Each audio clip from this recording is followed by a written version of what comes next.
자, 이제 두 번째 챕터 들어갈게요. 이제 본격적으로 영양소에 대한 거 보도록 하죠. 탄수화물이에요. 자, 탄수화물 특성과, 탄수화물에서는 우리 탄수화물 특성과 분류 해가지고, 요 내용은 어떻게 보면은 이제 식품학 쪽에서 더 자세하게 다룰 내용이기는 한데, 영양학 측면에서의 어떤 특성 분류를 조금 살펴볼 거고요. 그 다음에 소화, 흡수, 운반에 대한 거, 대사, 그 다음에 체내 기능, 이제 대사가 나오기 시작하죠. 탄수화물 대사가 가장 복잡해요. 근데 이거를 이해를 하고, 조금 다른 과목을 보시면은 조금 더 그 과목에 대한 이해가 조금 높을 수 있고요. 이 대사 파트에서 2023학년도에 거의 문제가 나오지 않았기 때문에 열심히 공부하신 분들이 조금 허탈해 하시는 것 같긴 한데 그래도 우리가 봐야 되는 부분들이라 일단은 공부를 하고 가시는데 이 대사 공부하실 때는 주의하실 게 그러니까 이해가 안 되면 공부를 안 하시는 경향이 좀 있어요. 근데 이해라는 거하고 암기하는 것이 이해와 암기가 저는 별개라고 보진 않거든요. 그러니까 이걸 하고 이걸 가는 게 맞기는 한데 이게 안 돼도 이걸 하고 나면 이게 되는 경우도 있어요. 그래서 어차피 이 대사 과정은 전체적인 암기가 들어갈 수밖에 없어서 암기를 하고 다시 보시면 또 그게 이해가 될 수도 있어요. 그러니까 좀 어렵다고 놓지 마시고 보셨으면 좋겠어요. 대사 과정도. 그다음에 체내 기능, 그다음에 탄수화물의 체내 기능, 그다음에 식이섬유의 기능은 일반적인 탄수화물 기능과는 약간 다르죠. 이제 이 부분 볼 거고요. 그다음에 탄수화물 섭취와 건강까지 이제 전체 6 파트로 되어 있어요. 자, 첫 번째 거 보시면 탄수화물 특성과 분류에서 이제 가장 제일 먼저 언급되는 게 우리 프린트에 나와 있는 것처럼 탄수화물 식품이 중요한 이유, 이것도 쓰라고 문제가 나오는 경우가 있어서 자, 세계적으로 많이 생산돼서 쉽게 구할 수 있다. 일단은 그 접근성이 좋은 거죠. 그러니까 많이 만들고 많이 생산을 하고 그렇기 때문에 쉽게 구할 수 있다는 것이 탄수화물이 갖는 중요한 그 장점이고요. 생산비가 적게 들고 가격이 싸다. 그리고 오랜 시간 저장이 가능하다. 수분 함량이 낮은 편이라서 저장도 오래 할 수 있다는 것이 중요한 장점이죠. 그래서 이 탄수화물 식품이 중요한 이유 3가지 기억을 해주시고요. 탄수화물의 특성과 분류 보시면 첫 번째 특성, 탄수화물은 탄소, 수소, 산소 3가지 원소로 되어 있는데 비율이 일반적으로 1대 2대 1이에요. 그러니까 탄소, 수소, 산소 이렇게 되어 있는데 1대 2대 1 정도로 들어있다. 이 비율이 완전히 맞는 것은 단당류죠. 그러니까 단당류의 경우에는 완전히 이 비율에 일치해요. 그래서 탄소가 6개면 수소가 12개고 산소가 6개고 단당류는 이게 딱 맞는데 이제 2당류부터 약간 비율이 달라지기 시작해요. 그래서 이렇게도 쓰고 N 다르죠. O, N 이렇게도 쓰고 물이 들어있는 건 아닌데 1차적으로 수소하고 산소의 비율이 2대 1이다라는 건 변함은 없어요. 그러니까 일단은 단당류 이상, 2당류 이상 되면 2당류 이상에서는 이 비율이 맞지 않는 이유가 뭘까요? 2개가 만나면 물이 하나 빠지면서 결합이 되죠. 그러니까 H2와 하나가 빠지면서 결합이 되기 때문에 이 비율이 딱 맞아지지가 않아요. 그러니까 이렇게 2개가 만났다 하더라도 O6 둘이 만났어요. 그러면 탄소는 12개죠. 수소가 24개, 산소가 12개가 아니라 이거 만나지면서 H2O가 하나 빠져요. 그러니까 수소가 22개가 되는 거죠. 그리고 산소는 11개가 되는 것이고. 그래서 1대 2대 1의 비율이 절대 아니고, 그러니까 2당류부터는 이게 맞지는 않고, 대략적으로 보면은 이제 수소하고 산소의 비율은 2대 1은 맞아요. 요거는 맞죠. 그래서 요거를 이렇게 따로 써요. 따로. 단당류에서는 1대 2대 1이 맞고. 그래서 또 영양사 문제에서는 그것도 나오죠. 그러니까 탄수화물은 구조 안에 물이 들어있다. 물이 들어있는 건 아니에요. 그러니까 얘네 둘이 구조가 이렇다는 얘기지. 그러니까 비율이 이렇다는 얘기지. 물이 들어있는 건 아니죠. 이런 물 분자가 들어있는 건 절대 아니고. 식물에는 광합성을 통해서 생성된 포도당이 뿌리, 열매, 줄기, 잎 등에서 당분 형태로 저장이 되기도 하고 녹말 형태로 저장이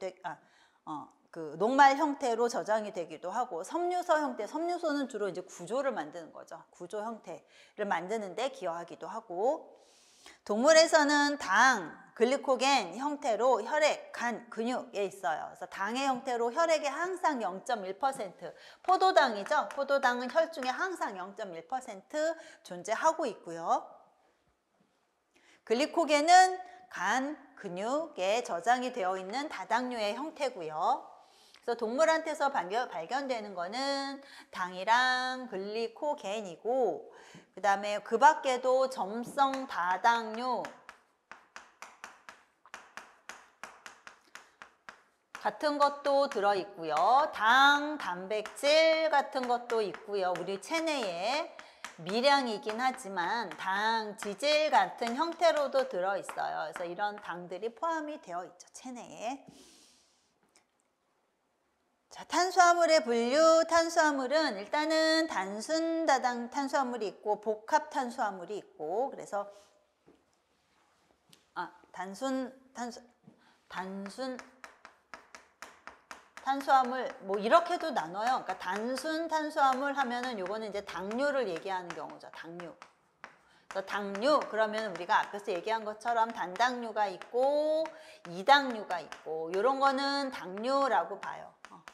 그래서 우리가 탄수화물을 섭취할 때에는 이런 당류의 형태보다는 복합탄수화물 형태로 먹어라 이런 얘기 많이 하죠. 복합탄수화물은 이거 이상으로 길이가 길어지는 것들, 올리고당류라거나 다당류라거나 이런 것을 우리가 복합탄수화물이라고 얘기를 해요. 복합탄수화물. 자, 단당류, 이당류, 올리고당류, 다당류 이렇게 나눠요. 단당류, 이당류는 보통 단순당으로, 단순 탄수화물로 당류로 분류하고, 올리고당이나 다당류는 복합탄수화물로 나누죠. 자, 단당류 보시면 탄수화물의 가장 기본적인 단위예요.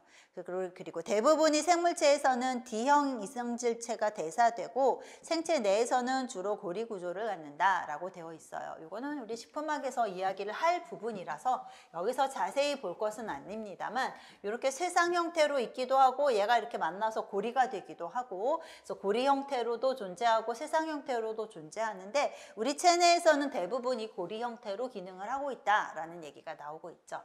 그래서 이 단당류에서는 대표적인 것이 우리 인체에서 가장 기능을 하고 있는, 가장 우리가 필요로 하는 형태가 포도당, 갈락토스, 과당 이런 것들이죠. 얘네들이 기여하는 바가 또 가장 크고, 그래서 포도당이 중추적인 역할을 해요. 체내에서 대사될 때 갈락토스나 과당은 포도당으로 전환이 되거나 아니면 포도당이 대사되는 중간 어딘가로 들어가면서 대사가 되는 아이들이 이 갈락토스나 과당이죠. 이 세 개가 다 탄소가 6개인 육탄당이에요. 육탄당. 그래서 육탄당 그러면 포도당, 갈락토스, 과당 요 세 가지를 우리가 육탄당이라고, 대표적인 육탄당이라고 얘기를 하죠. 뭐 그 밖에도 만노우즈 같은 것들도 있습니다만 주로 많이 언급하는 것은 요 포도당, 과당, 갈락토스.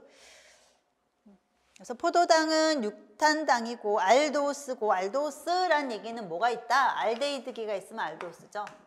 알데히드기, 작용기 이름도 우리는 이제 알아야 되겠죠. 알데히드는 이렇게 생긴 게 알데히드예요. 알데히드. 그리고 케톤을 가진 케토수도 있어요. 케톤 그러면 이렇게 생긴 게 케톤. 이제 여기 뭔가 이렇게 달리겠죠. 여기도 이렇게 달려있고. 그래서 요게 케톤, 요게 알데히드. 두 개를 같이 얘기할 때 뭐라고 얘기해요? 카보닐이라고 얘기하죠. 카르보닐이라고 얘기해요. 두 개를 같이 얘기해요. 카르보닐, 그러면 알데히드나 케톤을 카르보닐이라고 말하고요. 포도당은 알데히드가 있어서 알도스라고 얘기해요. 알도스. 과일이나 곡류의 전분에 들어있으며 포유동물이 혈중에 약 0.1% 함유되어 있고요. 인체의 가장 기본적인 에너지원이고 이 탄수화물에 거의 의존해서 에너지를 공급받는 애들이 뇌, 적혈구 있어요. 뇌, 적혈구, 그 밖에 신경 이런 데도 거의 탄수화물에 의존하죠.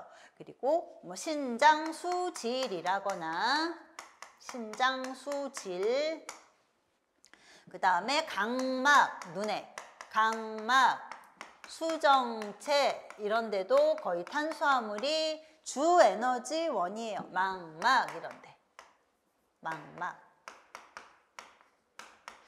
그래서 우리가 공부하면서 많이 얘기하는 것은 뇌, 신경, 적혈구 여기는 거의 탄수화물이 포도당이 절대적인 에너지원이다 라고 얘기를 많이 하죠.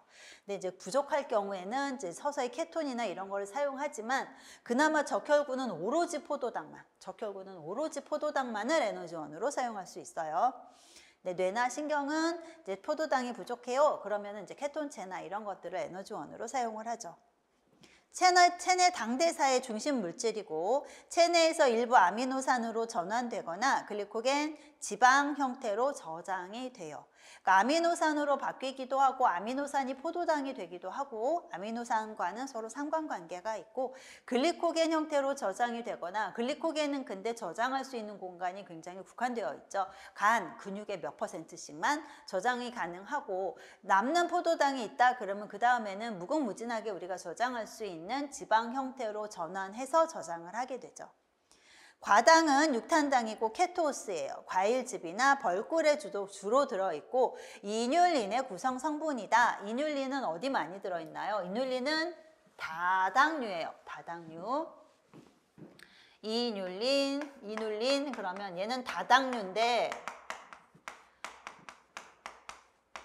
뭐 과당 중합체다라고도 얘기는 해요. 과당 중합체. 그래서 과당이 쭉 연결이 되어 있고 끄트머리에 포도당이 하나 붙어 있는 게 이뉼린의 기본적인 구조죠. 이거 어디 많이 들어 있어요? 돼지 감자라고 얘기하는 거. 돼지 감자 다른 말로 하면은 이거 뭐 뚱딴지라고도 얘기하고 뚱딴지 못생겨서 안 먹었는데 맛없어서 안 먹었는데 얘가 뭐 당뇨에 좋다 뭐 이런 효능이 알려지면서 이제 사람들이 막 이 돼지 감자도 조리를 많이 여러 형태로 조리를 해서 먹죠. 자,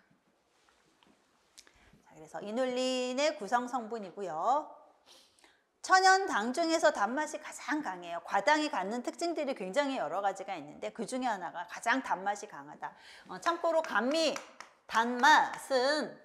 감미는 용해도 있죠. 물에 녹는 용해도와 비례해요. 감미와 용해도는 비례한다. 그러니까 가장 단맛이 강한 과당이 용해도, 물에 녹는 성질도 가장 강하겠죠. 용해도도 가장 높아요. 주로 간에서 포도당의 대사 과정에 함유해요. 간에서 대사된다. 과당은 주로 간에서 대사된다라는 것도 알아두시고요.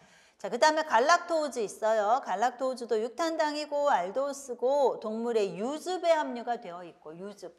갈락토우즈하고 포도당하고 구조를 비교를 해보면 딱 한 군데에서 OH기 위치가 반대예요. 그러니까 이걸 둘이서 에피머다 뭐 에피머 이런 얘기를 하는데 그건 식품학에서 얘기를 하죠. 그래서 이거는 OH기가 오른쪽에 있고 얘는 OH기가 왼쪽에 있어요. 여기만 빼고 나머지는 똑같아요. 구조적으로 굉장히 유사한 구조를 하고 있죠. 그렇기 때문에 우리가 흡수되는 과정이나 이럴 때 둘이 경쟁을 할 수 있어요. 같은 운반체를 쓰고 경쟁을 한다라는 특징이 있고요. 동물의 유즙에 함유가 되어 있어서 이제 뭐 급원식품 하면 우유나 이런 것들이 급원식품이 될 수 있겠죠. 갈락토우즈는 특징이 천연에 얘는 천연에 유리 상태로 있는 건 없어요. 천연에 유리 상태로 존재하지 않는다라는 특징이 있어요. 유리 상태가 아니다. 그러니까 갈락토우즈 혼자 있는 경우는 거의 없어요. 그래서 거의 뭐 다른 어떤 성분의 결합이 되어 있다거나 뭐 갈락탄이라 그래서 갈락토우즈끼리 막 결합이 되어 있는 다당류 형태로 존재를 한다거나 이런 경우가 대부분이죠. 동물 체내의 당 단백질, 당지질의 구성 성분이고요. 뇌 발달에 필수다. 뇌 조직 구성에 굉장히 중요한 역할을 하는 것이 갈락토우즈예요. 그래서 밑에 가서 보시면 유당, 이 당류 중에 유당도 뇌신경 조직 발달에 중요하다라고 나오죠. 유당이 뇌신경 발달 조직에 중요한 이유는 유당 안에 갈락토우즈가 있기 때문이에요. 그래서 갈락토우즈가 뇌 발달, 뇌 조직 구성에 굉장히 중요하다. 그래서 이런 당 단백질, 당 지질의 구성 성분으로 체내에 주로 존재하고 있고요. 해조류에 갈락탄이 다량 함유되어 있다라고 나와요. 그 다음에 리보스, 얘는 5탄당이죠. 탄소가 5개예요. 리보스 보시면 탄소 5개로 되어 있는 거 대표적인 5탄당이 리보스죠. 얘도 알데히드 기가 있는 알도우스예요. 그러니까 대부분 다 알도우스고 과당만 케토우스다라고 기억을 하셔도 돼요. 우리가 공부할 때는 이제 과당만 케톤기가 있어요. 케톤기를 가진 애는 과당이다. 거의 과당이고 나머지는 전부 다 알데히드를 가지고 있는 알도우스고 얘만 케톤기를 가지고 있는 케토우스죠. 자, 리보스도 5탄당이고요. 알도스고요. 리보스는 DNA, RNA 같은 핵산의 구성 성분이에요. 근데 DNA 안에는 데옥시 리보스 형태로 들어있죠. 그래서 리보스가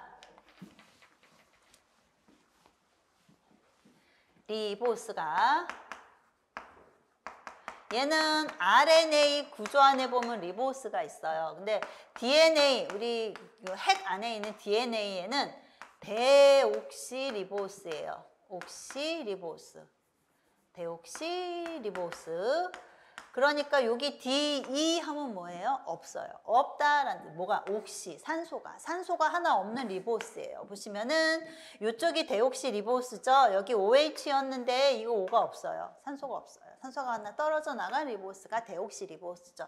DNA 안에는 이런 형태의 5탄당이 들어있어요. 데옥시리보스가 들어있어요. 자, 리보스는 RNA에도 들어있고 NAD, FAD, ATP 대사 과정에서 줄구장창 나오는 그 아이들, 이 아이들도 구조해 보면은 이런 리보스가 들어있고요. 이렇게 리보스가 들어있는 아이가 대부분 뉴클레오티드예요. 그러니까 뉴클레오티드라는 말이 뉴클레오티드.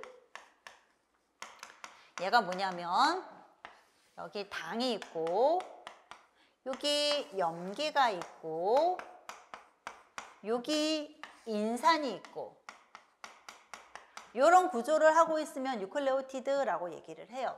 그래서 우리 DNA나 RNA도 구성하고 있는 성분이 이런 뉴클레오티드죠. 그래서 요 당이 어떨 때는 리보스, 그러니까 RNA 같은 경우에는 리보스 들어있고 ATP도 리보스 들어있고 대부분 리보스예요. DNA가 요 당이 데옥시 리보스인 거죠.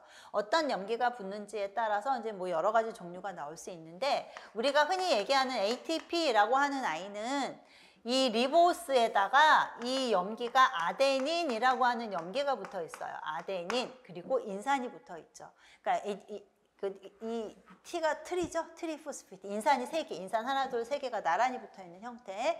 그래서 이런 ATP 같은 것도 결국에는 뉴클레오티드라고 하는 거의 하나예요. 일종이에요. 그래서 이런 핵산, 조효소, ATP 얘네들 전부 다 뉴클레오티드예요. 구성하고 있는 성분이 뉴클레오티드. 자, 그래서 리보스까지 봤고요. 우리 그 단당류의 유도체 중에 뭐가 있나 하면 단당류 유도체 중에 당알콜이라는 게 있어요. 당알콜. 당알콜은 환원된 상태예요. 가지고 있는 알데히드나 아니면 가지고 있는 케톤이 환원되어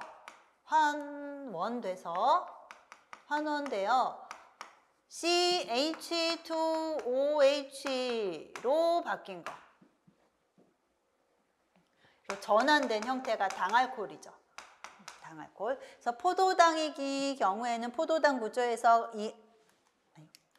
포도당 구조에서 요 놈이 CH2OH로 바뀐 것을 우리가 솔비톨이라고 얘기하죠. 솔비톨. 뭐 그런 형태로 전환된 게 당알콜인데 이 당알콜의 특징이 뭐가 있나 하면 첫 번째가 얘네들은 박테리아에 의해서 발효가 되지 않아요. 특히 구강 박테리아에 의해 발효되지 않아요.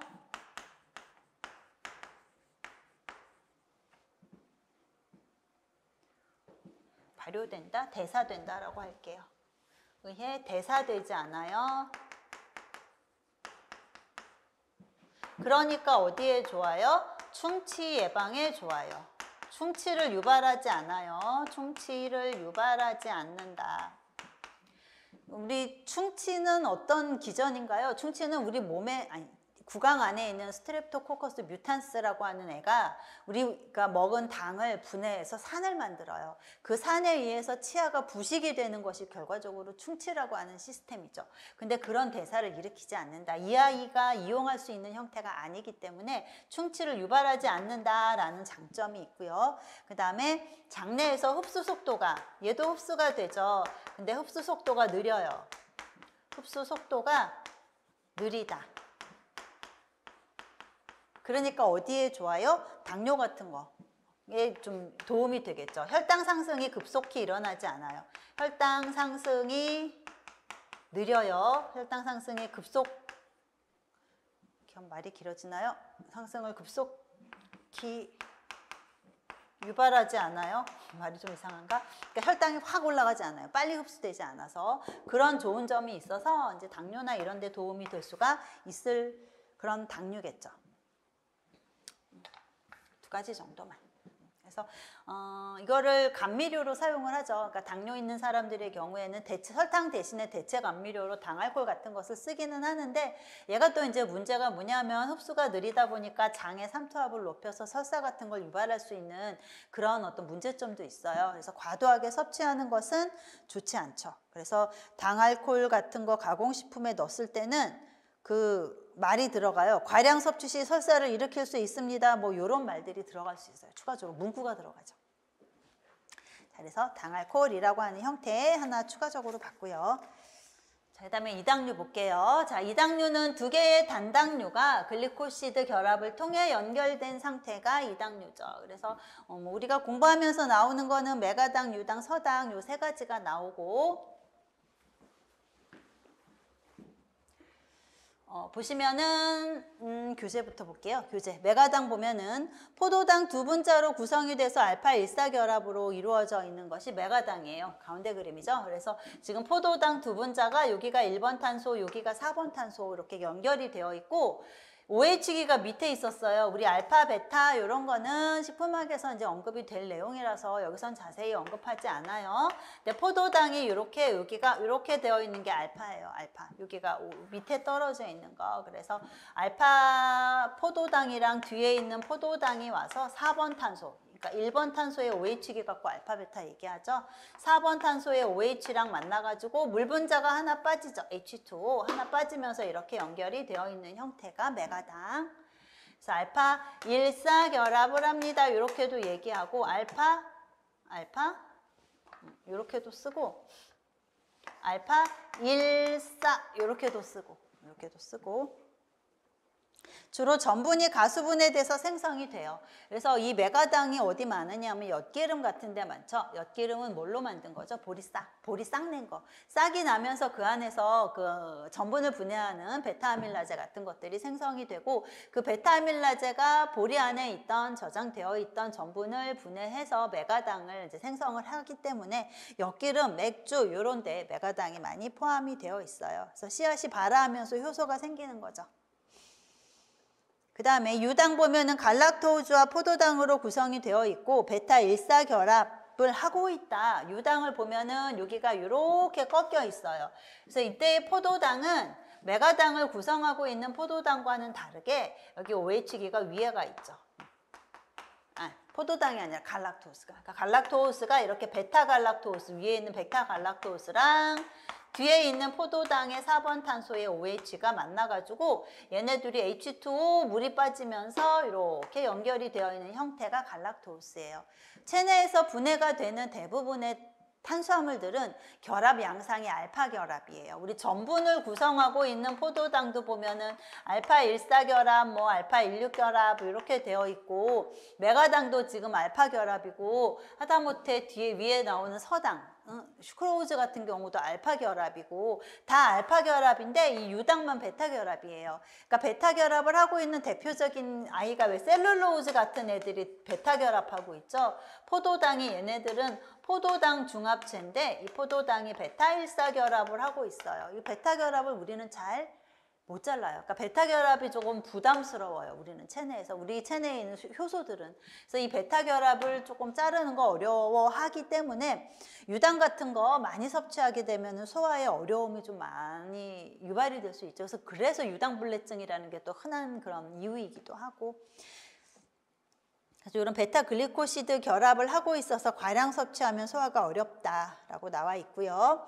동물이 유즙에 주로 함유가 되어 있어요. 모유의 6에서 7%, 우유의 4.5 내지 5%. 우유하고 모유하고를 비교를 생애주기에서 하겠지만 모유에 많이 들어있는 것 중에 하나가 유당이죠. 단백질은 우유에 많지만 유당 같은 경우에는 모유에 훨씬 많이 들어있어요. 그래서 모유의 6에서 7% 정도. 뇌신경 조직 발달에 중요하다. 왜냐하면 갈락토우즈를 제공할 수 있기 때문에. 장내 유익한 세균인 유산균의 발육을 촉진시켜서 정상작용을 하고 칼슘의 흡수를 촉진시킨다라고 나와요.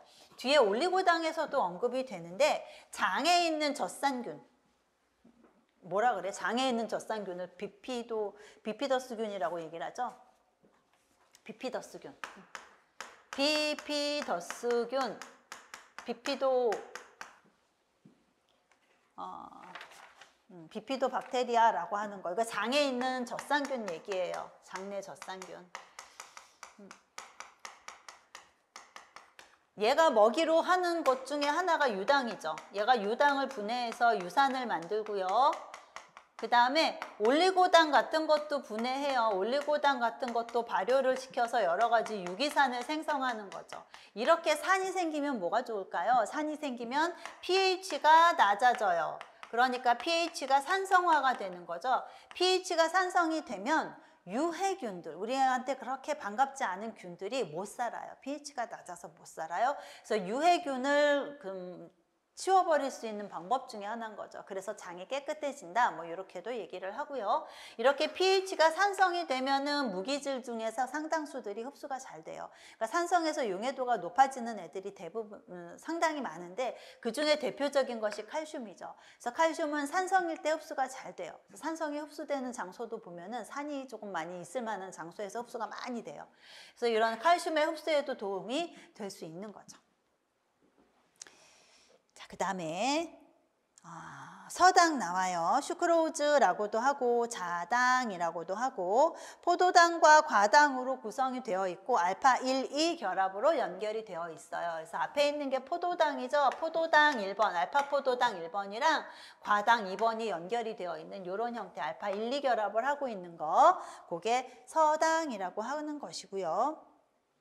그래서 뒤에 있는 과당이 베타 과당이라서 베타 2라고도 써요. 알파 1, 베타 2 이렇게도 쓰고 과즙, 사탕수수, 사탕무 등에 함유가 되어 있고 당류 감미도 비교시 표준 물질이다. 그러니까 당류의 감미도, 얘가 얼마나 단가를 비교할 때 기준이 되는 게 슈크로스예요. 얘는 온도나 뭐 여러 조건에서 단맛이 변하지 않기 때문에 얘를 기준으로 삼는 거죠.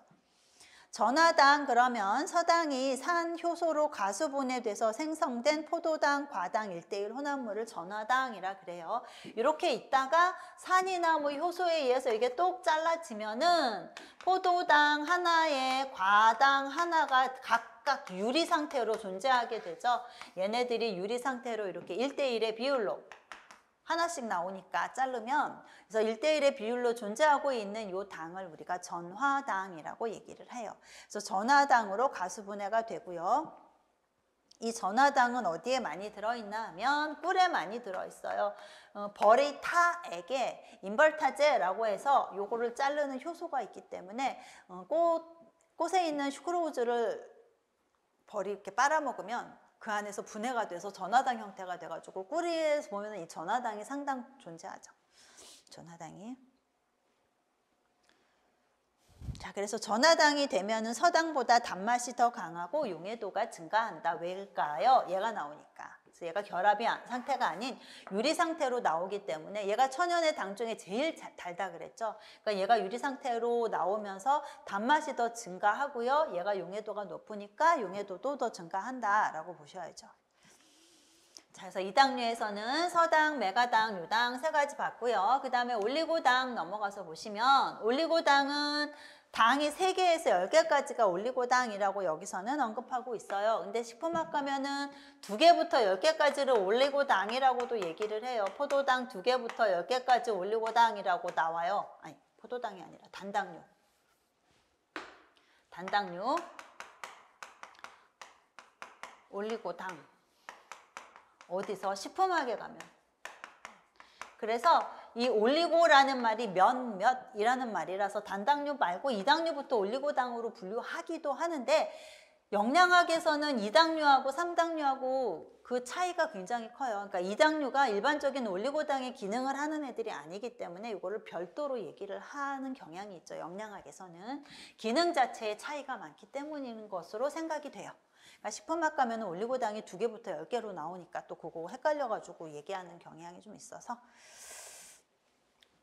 그래서 올리고당은 3개부터 10개까지 영양학에선 얘기하고요. 글리코시드 결합, 뭐 글리코시드 결합이 자꾸 나오는데 당이 하고 있는 결합은 그냥 글리코시드 결합이다. 당이 결합하고 있는, 당이 팔 하나 내밀고 있으면 그거 글리코시드 결합이라고 보시면 돼요. 구선 단당류의 결합 방식이 소장 내 소화 효소에 의해 가수분해되지 않는 형태를 우리가 올리고당이라고 얘기해요. 그러니까 일반적으로 올리고당 그러면 거의 식이섬유하고 유사한 기능을 하는 아이들을 얘기를 하는 거죠.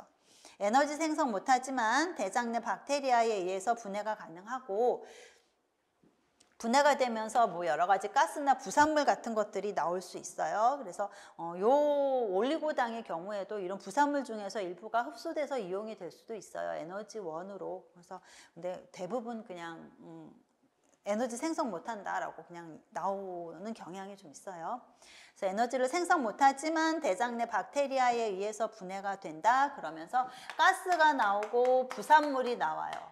그러니까 가스가 나오니까 먹고 나서 약간 불쾌한 감각이 좀 생기겠죠. 그냥 더부룩하고 가스 차는 느낌이 생기고, 그래서 콩 같은 거 먹고 나서 가스 차고 복부가 불쾌해지는 증상, 그것의 원인이 밑에 있는 라피노스와 스타키오스 때문이다라고 나와요. 그래서 이런 올리고당들이 소화가 안 되고 이런 것들이 균에 의해 생성이 되다 보니, 박테리아에 의해서 생성이 되다 보니까 약간 복부 팽만감 같은 거, 가스 생기니까 복부 팽만감이나 불쾌감 같은 게 나올 수 있어요. 그래서 콩에는 뭐가 많으냐 하면 우리 있는 요 라피노스나 스타키오스 같은 것들이 콩에 좀 많이 들어있어요. 그래서 라피노스는 보시면 3당류라고 되어 있죠. 당이 3개예요. 스타키오스는 4당류고 보면은 갈락토스, 포도당, 과당 이렇게 구성이 되어 있어요. 스타키오스는 라피노스 앞에 갈락토스 하나 더 붙어 있죠.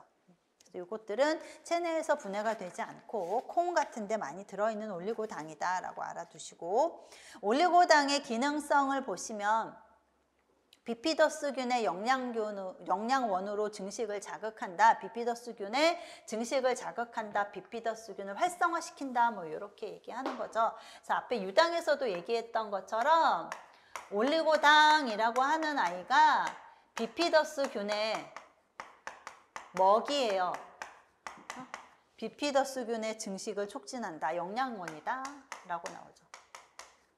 비피더스균은 뭐라고 했냐면 장에 있는 젖산균이 비피더스균이에요. 그래서 얘가 이 올리고당을 분해해서 여러 가지 산을 만들어요. 젖산균이다 보니까 유기자 들어가면 탄소가 들어있는 복잡한 구조를 가지면 유기라고 얘기를 하죠. 산 중에서도 무기산이 있고 유기산이 있고 탄소 없는 뭐 염산 뭐 이런 애도 있고, 이렇게 탄소가 들어있는 복잡한 구조를 하고 있는 산도 있고, 그래서 올리고당이 비피더스균에 의해서 유기산이 생성이 되면 아까 얘기한 거죠. pH가 산성화돼요. 어디에 pH가? 장에. 장의 pH가 산성화가 되니까 못 살아요. 유해균이. 그래서 유해균의 증식이 억제가 되는 거죠.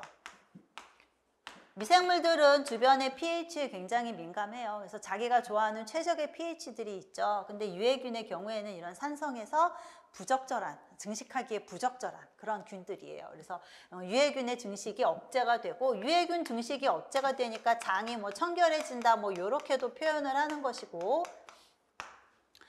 유해균의 증식이 억제가 되면서 하나의 이게 면역 기능을 하는 거죠. 장의 면역. 장 면역에도 관여한다라고 볼 수 있어요. 그래서 유해균이 안 좋은 짓을 하는 것을 막을 수 있어서 장 면역에 관여한다라고도 볼 수 있고요. 그 다음에 이 유기산의 기능 중에 하나가 또 뭐 있나 하면 장의 연동운동을 촉진시켜줘요. 그래서 우리 식이요법에서 공부하다 보면 유기산들이 뭐 장의 운동을 촉진시킨다라는 얘기들이 간혹 나와요. 그래서 이런 장의 연동 운동을 촉진시키니까 배변 활동을 좀 왕성하게 해서 변비 예방에 도움이 될 수 있는 그런 부분도 있고요. 그리고 pH 산성화되면 아까 뭐가 좋다 그랬죠? 장이 산성화가 되면은 칼슘 흡수 많이 된다 그랬어요. 그것도 하나 추가로 적어두죠. 칼슘 흡수가 증가된다.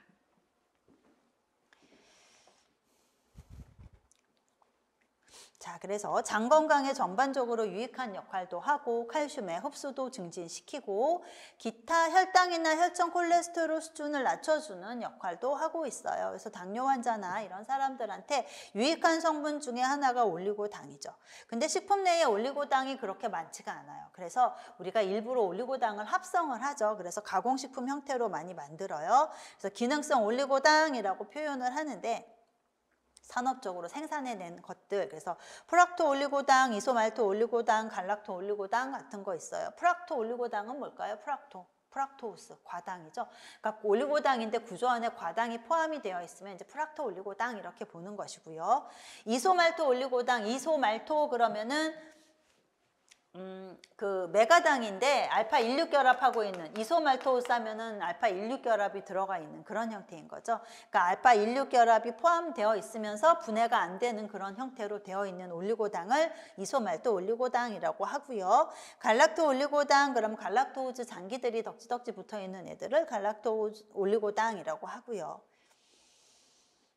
그래서 설탕보다는 얘가 또 이제 감미가 있어요. 단맛이 있어요. 그래서 설탕보다는 이제 단맛이 좀 약하기는 한데 일단은 얘는 분해가 되고 흡수가 되는 아이가 아니기 때문에 단맛을 부여함과 동시에 혈당 상승에 기여하지 않고 인슐린 분비를 요구하지 않기 때문에 당뇨 환자나 이런 사람들의 혈당치 개선에 도움이 될 수 있죠.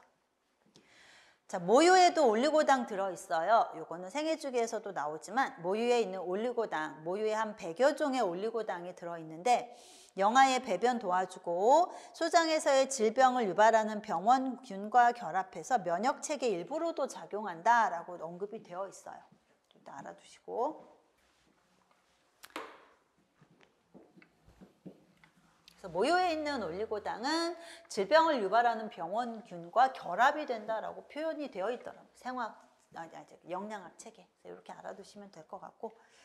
자, 그 다음에 다당류 들어가요. 당이 10개에서 수천 개로 구성이 되어 있고 분자량 되게 크고 구조가 복잡한 것을 우리가 다당류라고 얘기를 하죠. 그래서 우리 다당류에서는 소화가 되는 다당류, 소화가 안 되는 다당류, 그리고 구성하고 있는 단당류가 1개인 것이 있고 2개 이상인 것이 있고, 그래서 이거는 분류를 이렇게 하고 있다라는 거 읽어보시고요.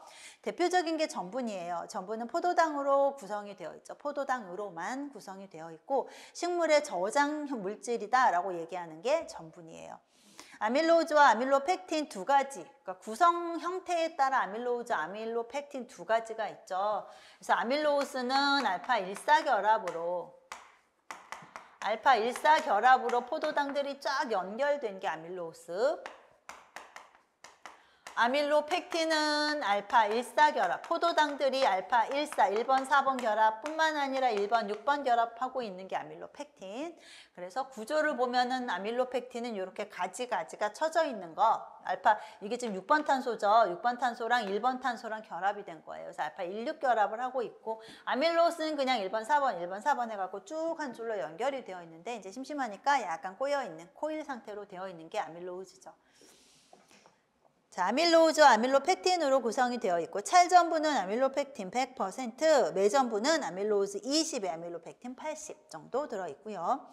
우리 찰전분 하면 찹쌀, 매전분 하면 그냥 밥해 먹는 쌀. 전분에 가지가 많을수록 소화효소의 작용이 용이하므로 아밀로펙틴이 혈당을 더 빠르게 상승시켜요. 그래서 아무래도 아밀로즈는 이게 일직선이에요. 일직선인데 지금 얘기했지만 이렇게 코일로 꼬여 있다라고는 했어요. 근데 이 코일로 꼬여 있는 애들이 일직선이기 때문에 굉장히 밀집해서 빽빽한 구조를 만들 수가 있어요. 그래서 얘는 수분이 침투해서 이걸 우리가 분해하거나 하는 데 있어서 오히려 조금 더 시간이 걸려요. 그러니까 이게 구조가 간단하기 때문에 굉장히 쉽게 분해가 되고 쉽게 혈당을 올리는 것으로 생각이 되지만 실질적으로는 과밀도, 굉장히 밀도가 높게 밀착이 되어 있어요. 얘네들이 밀착이 되어 있어서 이거를 우리가 분해하는데 오히려 조금 더 어려움이 있다는 얘기죠. 반면에 아밀로펙틴은 이렇게 가지가 쳐져 있다 보니까 약간 듬성듬성한 어떤 틈이 좀 보여서 오히려 이게 더 소화 속도가 조금 더 빠르다라고 할 수 있어요. 그래서 누가 더 혈당을 빨리 올리나요? 하면 아밀로펙틴 쪽이 더 빠르게 혈당을 상승시키는 그런 경향이 좀 있죠.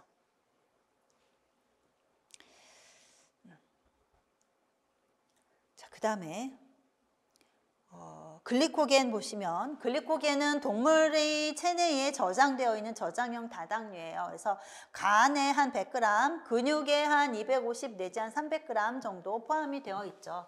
그래서 글리코겐은 간과 근육에 저장이 되어 있는데 간에 들어있는 게 한 100g, 근육에 250에서 한 300g 정도 들어있어요. 근데 양으로 치면 근육이 훨씬 많은데 퍼센트로 보면은 간의 퍼센트가 높죠. 간에 우리 교재에 10%로 나와 있어요. 근데 어떤 책 보면은 8%라고도 나오고 어떤 책 보면 4 내지 6%라고도 나오고 이게 책마다 좀 달라요.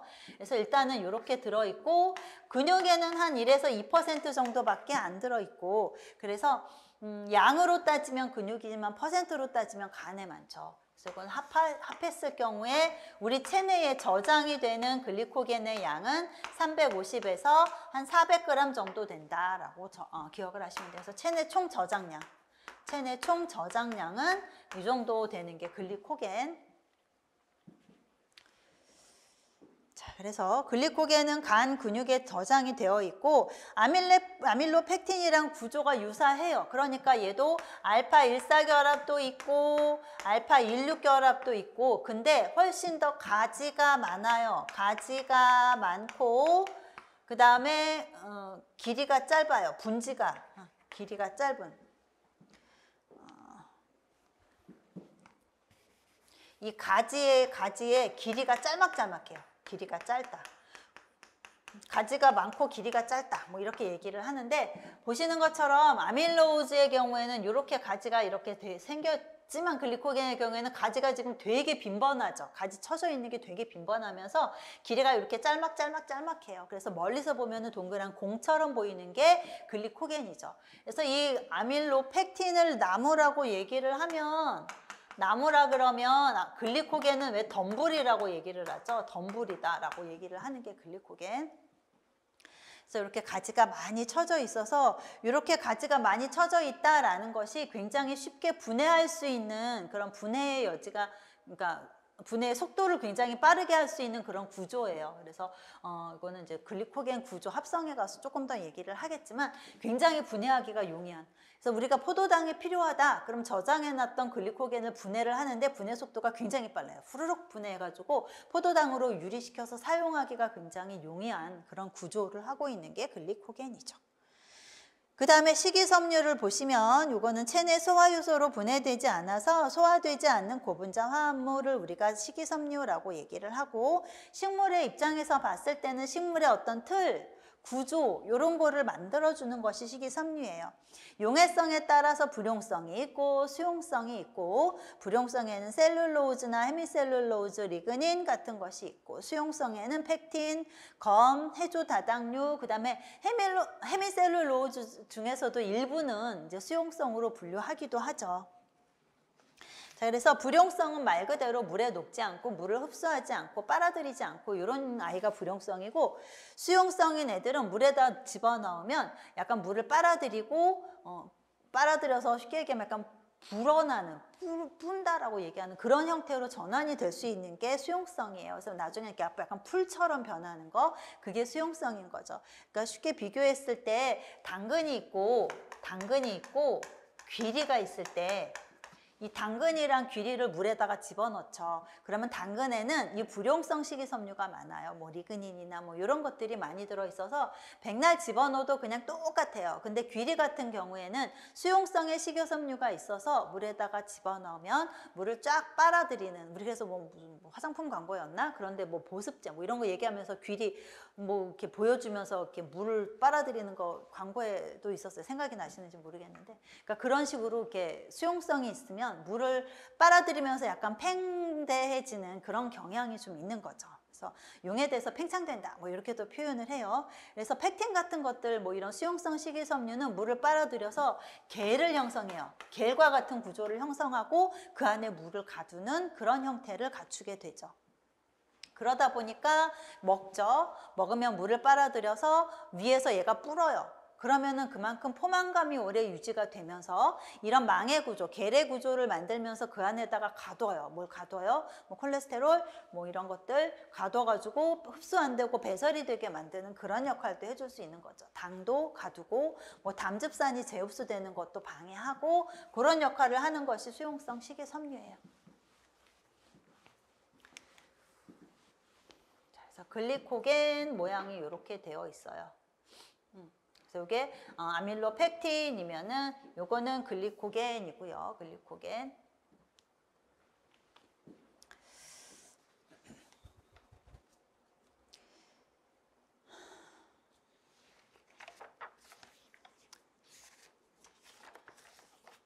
그래서 셀룰로즈 보시면 식물세포 구성 다당류고 베타 일사결합하고 있고 베타 결합 잘 못 자른다 그랬죠. 인체 내에는 셀룰라자가 없어서 영양소로 이용되지 않고요. 소화관을 자극해서 연동 운동을 촉진하고 대변의 배설을 촉진하는 역할을 한다. 물을 빨아들이지는 않는데 얘는 물을 흡수하는 그런 불용성이기 때문에 물이랑 친한 애는 아닌데 얘가 분해가 거의 안 되고 내려가다 보니까 배변의 양이 증가되는, 배설시켜야 되는 아이들의 양을 증가시키는 그런 경향이 좀 있죠. 그 양이 많아지다 보니까 장이 그만큼 자극을 많이 받아서 연동 운동이 조금 더 활발해져요. 그래서 배변을 촉진시켜주는 역할을 해요. 초식성 반추동물은 위에 미생물이 있는데 그 미생물이 이 셀룰로즈를 분해하는 거죠. 그래서 가수분해해가지고 이걸 먹을 수 그러니까 이용을 할 수가 있어요. 초식동물의 경우에. 걔네들 풀만 먹고 사는 거죠. 그래도. 헤미셀룰로즈는 식물의 세포벽을 구성하고 있고 셀룰로즈랑 같이 있고 같이 세포벽을 구성을 하고 있는데 헤미라는 말이 절반이란 얘기예요. 그러니까 셀룰로즈보다 절반의 사이즈인 걸로 생각이 됐습니다만 실질적으로 절반보다 훨씬 더 작아요. 분자량이 작고 뭐 여러 가지 당으로 구성이 되어 있어요. 그래서 얘는 복합다당류 그렇게 얘기를 하는 거죠. 그래서 여러 가지 당으로 구성이 되어 있어요. 그 다음에 펙틴 그러면 얘는 수용성이라 그랬어요. 식물 세포벽의 결착물질, 수용성인 애들의 기능이 대부분 이렇게 세포벽 사이에서 결착제 역할을 해줘요. 쉽게 얘기하면 시멘트 역할을 해준다라고 얘기를 하는 거죠. 그래서 세포하고 세포가 이렇게 붙어있게 해주는 그 사이에 존재하고 있는 것이 펙틴과 같은 수용성 식이섬유들이에요. 갈락투론산이 등의 단당류로 구성이 된 복합다당류, 여러 개의 당으로 구성이 되어 있는데 거의 한 80%가 거기 나와 있는 갈락투론산이라는 것으로 구성이 되어 있어요. 과일이나 해조류 같은 데 들어있죠. 물을 흡수해서 팽창하니까 만복감 주고요. 장을 자극해서 변비 예방 효과도 얘도 변비 예방 효과가 있어요. 그리고 팽창하면서 그 개를 만들면서 그 안에다 포도당, 콜레스테롤을 가두어서 흡수 안 되고 배설되게 하는 그런 기능도 하고 있죠. 자, 그래서 지금 전반적인 특성 분류에 대해서 봤고요. 자, 이게 이제 나와 있는 이게 이제 셀룰로즈의 구조죠. 셀룰로즈 말이 안 돼서. 근데 셀룰로즈들은 이렇게 지금 베타 일사결합을 하고 있다 보니까 코일을 만들기도 힘들고 굉장히 빳빳한 구조예요. 그래서 이 빳빳한 애들끼리 이렇게 수소결합해갖고 착착착착 연결이 되어 있어서 전체적으로 굉장히 강한 질감, 그러니까 질긴 질감 이런 것들을 부여하기도 하죠. 자, 탄수화물의 소화와 흡수 그리고 운반에 대한 내용이 그 다음에 나와요. 여기서부터 조금 쉬었다 하도록 할게요.